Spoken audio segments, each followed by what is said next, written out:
Hi, and welcome to Module 2, New Roles for Teachers and Students, provided by the E-Learning Fundamentals for Teachers course. In Module 1, we learned about different terms related to education in the online sphere. And in this module, we will describe and reflect on new roles of teachers and students related to education models by providing examples and good practices from the literature.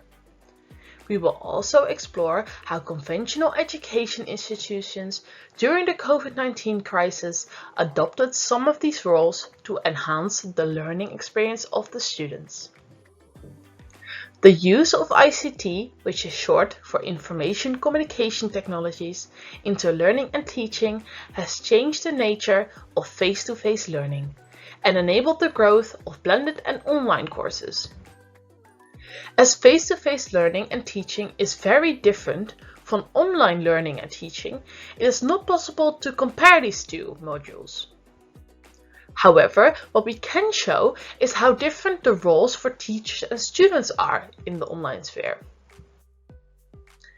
The online tutor and facilitator of the learning environment is a guide for the online classroom. They guide the course contents, the resources needed for learning, the assessment to test the acquired knowledge, and the interaction and communication in the online classroom.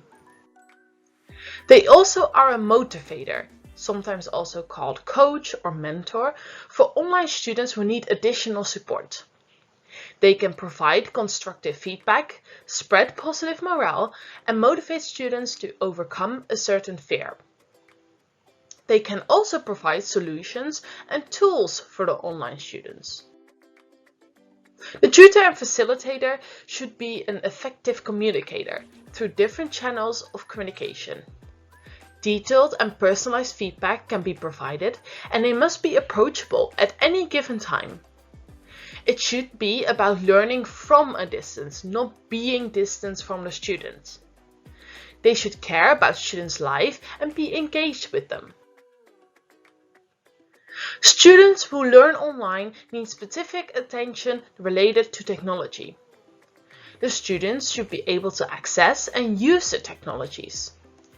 And special attention needs to go to learning management, time management, and pedagogical practices for the online environment. Lastly, social roles are important to specify and pay attention to in an online classroom. With the COVID-19 pandemic, all education was forced to continue online. And this can also be called emergency remote teaching, where there's a temporary shift from instructional delivery to an alternative delivery mode due to the crisis circumstances. And in the pandemic, this shift was from face-to-face or blended learning to fully remote teaching education. However, the shift will be reversed once the crisis or emergency has abated, and that is what has happened in the COVID-19 crisis. Slowly, education has returned to its original form. So what can we do if emergency remote teaching occurs? The first thing is to understand the minimum expectations of the institutions. Secondly, you should be aware of what resources the institutions provide you with. It is also important to identify contact people who can provide you guidance during this process.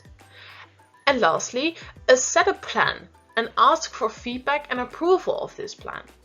This way, the shift might become more manageable and less of a surprise when it actually occurs.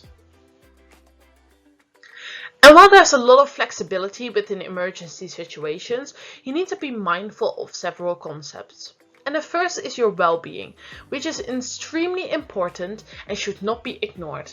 This is about your needs, your wants, and your limits regarding the situation. The same goes for the needs and capabilities of the students. The requirements of the institutions should be adhered to, and accreditation is of importance. And with all this information, you should now be able to define and reflect on the roles of teachers and students in online education.